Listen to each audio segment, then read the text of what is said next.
You've done everything right. You ended the toxic relationship, you took time for yourself, you healed, or at least you thought you did. You told yourself this time would be different. And then you met someone new. And slowly, so slowly you almost missed it, the same patterns started appearing.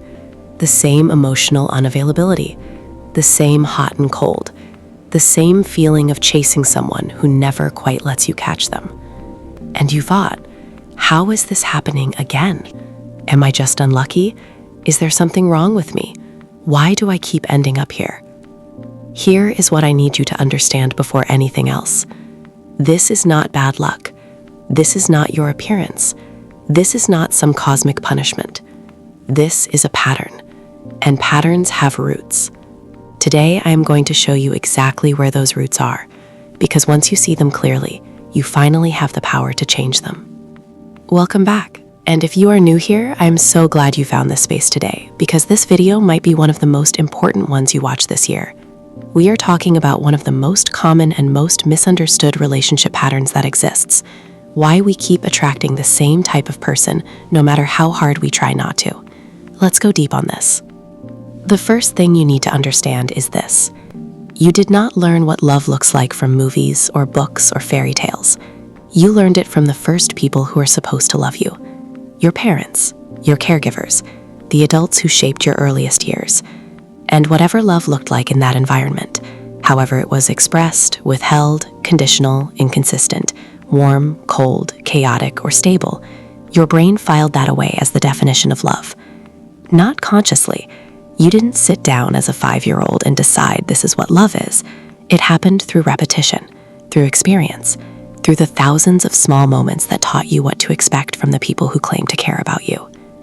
So if love in your childhood felt like chasing someone's approval that was never quite given, you learned that love feels like longing. If love felt like walking on eggshells around someone's unpredictable moods, you learned that love feels like anxiety.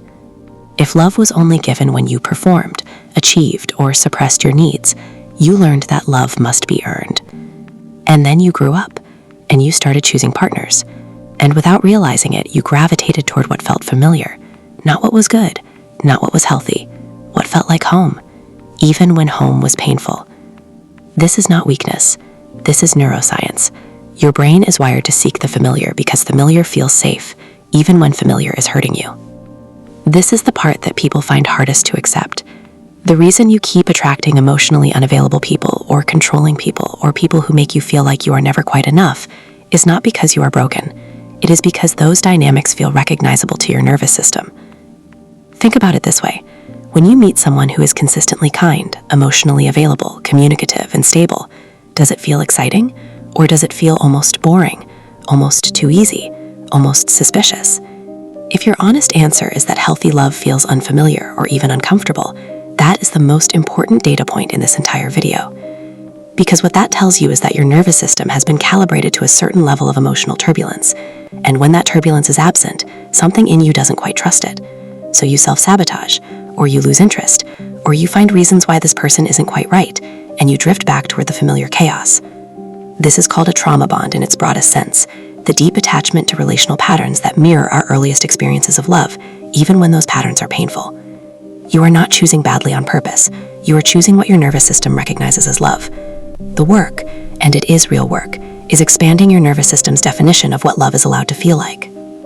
Underneath every repeated relationship pattern is a belief, a core belief about yourself and about love that is operating silently in the background of every choice you make. Let me give you some of the most common ones. I am not enough unless I earn love. If you carry this belief, you will consistently attract people who require you to prove yourself, who give love conditionally, because that dynamic confirms what you already believe about yourself, that love is something you have to work for rather than something you inherently deserve. If someone is too available, they probably aren't worth having. If you carry this belief, you will find yourself drawn to the chase, to people who are hard to read, hard to pin down, because in your subconscious framework, if love comes easily, it must not be valuable. I am too much for people to handle. If you carry this belief, you will shrink yourself in relationships, and you will attract people who confirm this belief by making you feel like your needs, your emotions, your full self is indeed too much. Love always leaves. If you carry this belief, you will either cling desperately to relationships out of fear of abandonment, or you will unconsciously choose people who are likely to leave, because your subconscious mind would rather confirm a familiar belief than risk being surprised by something better. Take a moment with those. Which one lives in you? Because that belief, not your taste in partners, not your luck, not your circumstances, that belief is what is running the show. Now, let's talk about the red flags, because I know you've seen them. I know that in most of these relationships there were signs early on, moments that gave you pause, moments where something didn't sit right, and you ignored them. Not because you were stupid, not because you were naive, but because of something called confirmation bias in reverse. When you are drawn to a certain type of person, when they fit the emotional template your nervous system has been trained to recognize as love, your brain will work overtime to explain away the warning signs. You tell yourself, he's just been hurt before, she just needs time to open up. They're not like this usually. I just need to be more patient, more understanding, more consistent. You become an attorney for the relationship, arguing against your own instincts on behalf of someone who hasn't earned that defense. And here's why this is so important to understand. The red flags you ignore in the beginning never disappear. They expand. They become the defining features of the relationship 6 months or a year in. And by that point, you are attached. By that point, leaving cost you more. Your gut spoke early. You overruled it. Learning to trust yourself, learning to let a red flag be a red flag without immediately explaining it away, is one of the most protective things you can do for your future self. So, how do you actually break the cycle? Because understanding it intellectually is one thing. Changing it in real time, when you are standing in front of someone who feels magnetic and familiar and electric, is something else entirely. Here's what actually works. First, get radically honest about your pattern. Write down the last 3 people you were seriously drawn to or in relationships with. Look for the common threads. Not their appearance or their job, their emotional availability, how they made you feel about yourself, what you are constantly chasing. The pattern will be visible if you are willing to look at it honestly. Second, notice what attraction feels like in your body. For many people who have this pattern, intense, immediate attraction, that overwhelming magnetic pull, is actually a trauma response, recognizing a familiar dynamic. This doesn't mean chemistry is bad.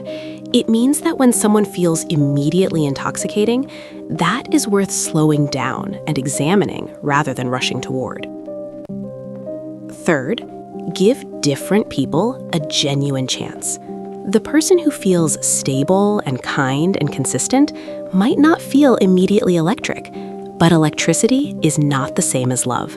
Give the slow burn a real opportunity, not as a compromise, but as an experiment in expanding what you allow yourself to experience. Fourth, do the inner work on your core beliefs. The subconscious beliefs we talked about earlier do not dissolve on their own. They require conscious examination through journaling, through therapy, through honest conversations with people you trust. Identify the belief that is driving your pattern and start building evidence against it one experience at a time. And fifth, become the partner you are looking for. This is the one people skip. But the relationship you attract is often a reflection of the relationship you have with yourself, the boundaries you hold, the way you speak to yourself, the standards you maintain when you are alone. Start there. You are not cursed. You are not unlovable. You are not destined to repeat this forever. You are someone whose definition of love was shaped by experiences that were not your fault, and you have been living inside that definition without realizing it had an alternative. But here is the most important thing I want you to leave with today. The pattern ends the moment you decide to look at it honestly. Not the moment you find the right person, not the moment your circumstances change. The moment you turn toward yourself and say, I want to understand why I keep ending up here. That decision, that single act of honest self-examination, is where everything begins to shift. You deserve a love that doesn't require you to chase it, a love that doesn't leave you anxious, a love that feels safe enough to exhale in. That love exists, but first, you have to become someone who believes they deserve it. Start today. Share this video with someone who keeps ending up in the same relationship with a different face. Leave a comment below. Tell me which core belief you recognized in yourself today. I want to hear from you. Subscribe for daily content that helps you understand yourself and build the relationship you actually deserve. I will see you tomorrow. Take care of yourself.